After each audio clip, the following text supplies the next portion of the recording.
welcome back to another technical video.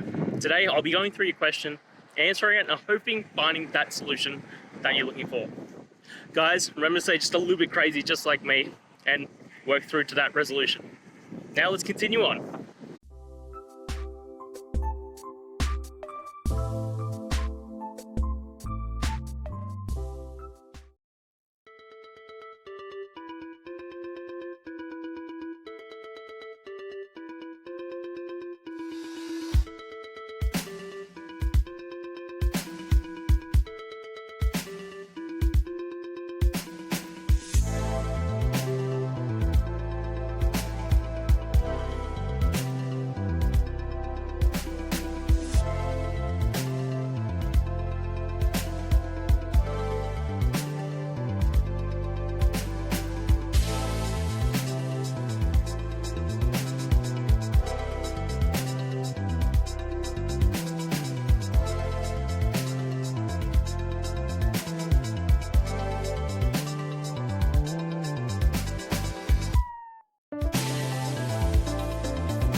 And guys, that's it. I hope this video has helped you and get you through to that resolution you needed. If it did, please, I'd appreciate it if you hit subscribe. Now, until the next time that you need technical help, I hope you have a good one. Cheers.